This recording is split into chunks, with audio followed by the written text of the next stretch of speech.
په قرآن شریف کې رب العالمین یو واقع ذکر کوي. یو پیغمبر د بیت المقدس د علاقه چې اوس یروشلم ورته وایي د فلسطین نه بارې صدق مخکې د فلسطین سوه ارمیا علیه السلام دا الله پیغمبر و الله دغه کلي ته د هدایت لپاره ولېږه چې ته لاړ شه او د بیت المقدس د ښار ګیر چاپېره چې کومه علاقه ده دی د ګناهونو نه منع کو د شریعت او د اسلام او د ایمان د نیغه لار ورته وښایه.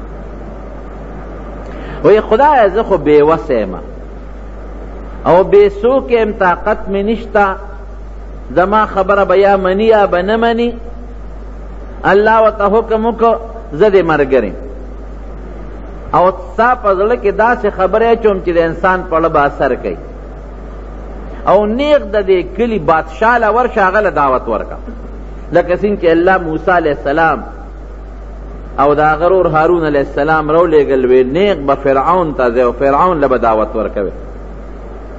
دقه رنګې د ارمیا علیه السلام ته الله حکم وکړ چې ته د علاقې د کلي بادشاه له لاړ شه او زما د عذاب نه ویروه او دا ورته ووایه که دا قوم دې ټیک نه شو د الله تابعدار نه شو داسې عذاب به پرې راولېږم چې په مخ د ځمکه او مې داسې عذاب په چا هم نه رالېږي.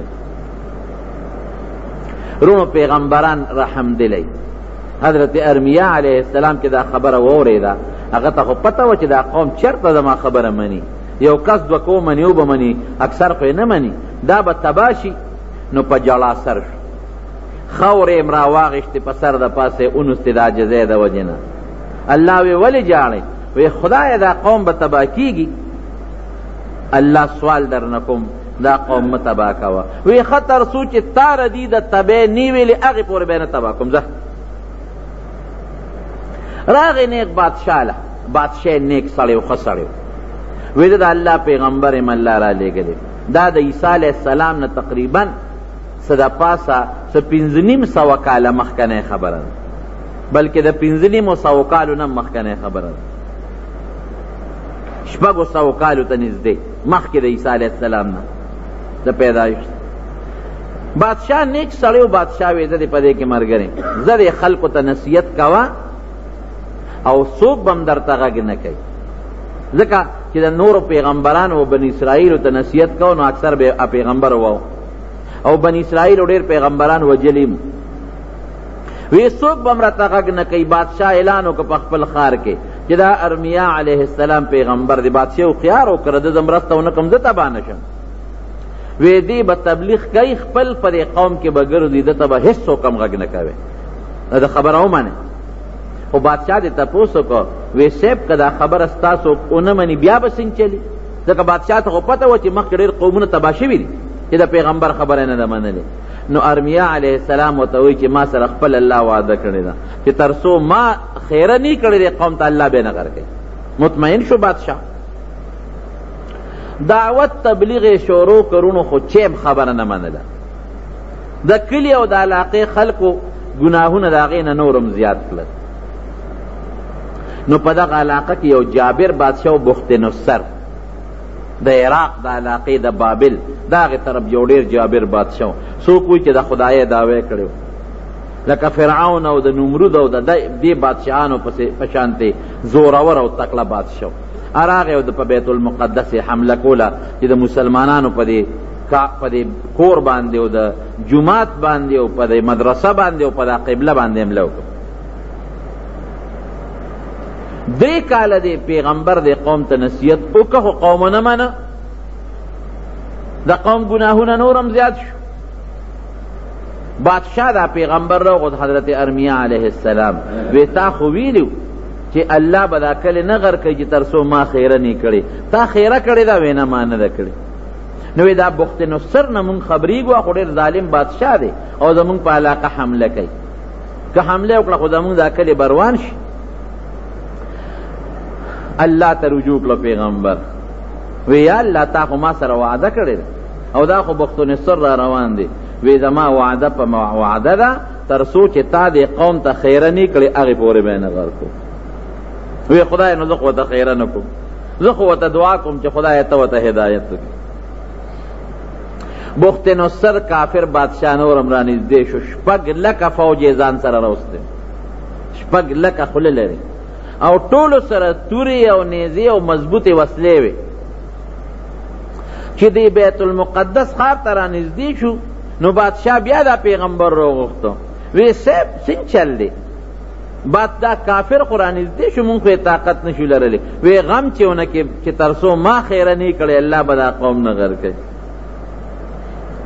او زما رونو قوم چې کله بدعمله شي کنه او فحاشي پکې زیاته شي او بے غیرتی پکې زیاته شي، بیا هغه قوم الله بربادوي. زه کله کله اوس ویریږم په دې خپل ملک باندې او په دې مسلمانانو یریږم. ولې؟ ځکه چې بے غیرتی او بے حیایي ډېره زیاته شوې ده، هم په ښځو کې، هم په سړو کې، هم په کورونو کې، هم په بازارونو کې. او د بے حیایه سامان زیات شوی دی، ټي وي ګانو، وي سي آرونو، ډیشونو، کیبلونه، او نن سبا د موبایل دا نخرې پخرې د بې حیایه او نري جامې او یعنی قسم قسم د بے حیایه او د فحاشه سامان زیات شوی دی. په ښاریو کې او په کلو کې او کور او بار بے حیایي او بے غیرتی زیاته شوې ده. الله دې رحم وکړي. او ورونو ګورې بیا د نبی علیہ السلام مبارک وینا ده چې عذاب بیا د سیل مې په ټولو راځي، په نیکانو هم راځي او په ګناهګارو هم راځي. بیا چې کم خلک پاسي چې نیکانی ښه به پاسي او چې بدانی بد به پاسي. نو بادشاہ چې دی راوغوښته ده ورته وی فکر مه کوه، ما خیره نه ده کړې او زه خیره دې قوم ته کوم هم نه. بادشاہ مطمئن دی. دا ارمیا علیہ السلام دا هغه کلي په دیوال د جومات په دیوال ناست، فرشته ولا د انسان په شکل راغله. هغه فرشته چې د انسان په شکل کې او ورته وی د الله پیغمبر دی یو مسلې تپوس ته نه کوم. وی وایه وی چې یو سړی یو قوم سره ښه کوي، ډېرې ښېګړې ورسره کوي، او هغه قوم د هغه سړي ناشکري کوي او هغه سړي ته کنزل کوي، د هغه خبره نه مني، نو دا سړی به څه کوي؟ ارمیا علیہ السلام خو په پوه نه شو، هغه خو دا سړی دی، حالانکه فرشته وه. ورته وی خیر دی، ښه دی ورسره کوي، بد دی ورسره نه کوي. دا فرشته لاړه، سبا له بیا راغی، یو 2-3 ورځې پس بیا راغی د انسان په شکل. وی صاحب زه هغه بله ورځنی کس یم، وی چې یو سړی یو قوم سره ښېګړې کوي او ښه ورسره کوي، ډوډۍ هم ورکوي او جامه هم ورکوي او احسانات ورسره کوي، او هغه قوم د هغه سړي ناشکري کوي او کنزل ورپسې کوي او خبره یې نه مني، دا سړی به څه کوي؟ وی خیر د صله رحمي دې ورسره کوي او ښېګړه دې ورسره کوي، بد دې ورته نه رسوي. بیا هغه فرشته لاړه، څو ورځې پس بیا راله او دی د بیت المقدس د جومات په دیوال ناست دی. وی صاحب زه هغه بله ورځنی سړی یم چې هغه 2 ځله مې درنه تپوس کوم. بیا څنګه راغلی؟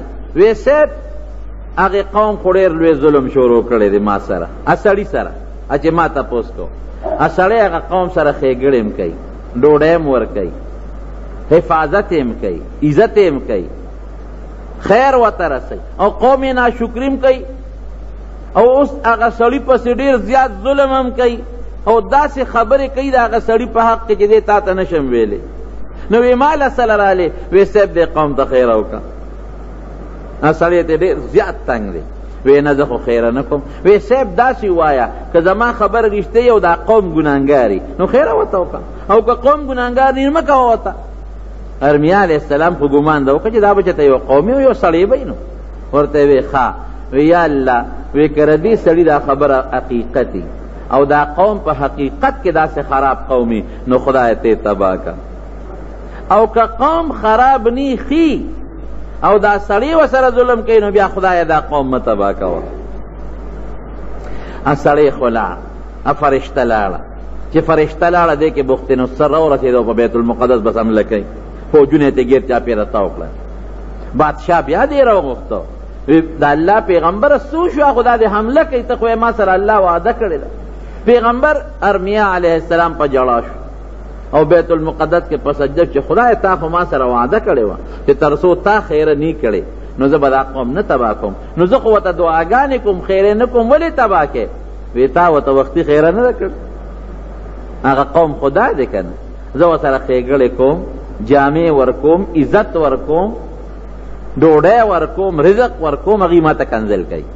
ځکه چې څوک وایي چې خدای له شریک دی دا خدای ته کنزل دی، چې څوک وي خدای له زوی دی، خدای له ښځه ده، دا خدای ته کنزل دي. نه هغوی خو ما ته کنزل کوي، زما خبرې نه مني. نو تا خو په خپله ورته خیر وکړه چې دا قوم خدای تباه کړي. وایي زه به اوس څه کوم، ته دې بار وځه، دا قوم اوس پرېږدم نه. هغه پیغمبر ارمیا علیه السلام ته بار وته او بخت نصر راغی په بیت المقدس په دا کلي او په دې ښار حمله وکړه او داسې مضبوطه حمله وکړه چې د خلکو کورونه یې راوغورځول. جومات د بیت المقدس یې دړې وړې کړ، ختم یې کړ. او ځوانان چې بوډاګان چې څومره بوډاګان هغه یې پرېښودل. بوډاګانو ته یې ویې دی کورونه یې ول روان کړئ، په دشت و بیابان کې اوسېږي. او چې کوم ماشومان و هغه یې بوتلل، خپل غلامان یې کړل. او ښځې چې کومې ځوانې وې هغې هم ترې بوتلې. او چې کوم ځوانان سړي وو هغه یې درې ځایه کړل، یو ځای یې مړه کړل، ختم یې کړل. یو ځای یې پرېښودل، ویې د دې بوډاګانو خدمت کوئ. او یو ځای ځان سره بوتلې، تاسو به زموږ غلامان یې. کله داسې روان که تاریخ لیکي چې دومره خطرناک قهر د خدای چې د بخت نصر بادشاہ ظالم کافر په شکل کې په بیت المقدس راغی، د دې مثال چېرته نشته. ټول جومات دړې وړې شو، د بیت المقدس جومات.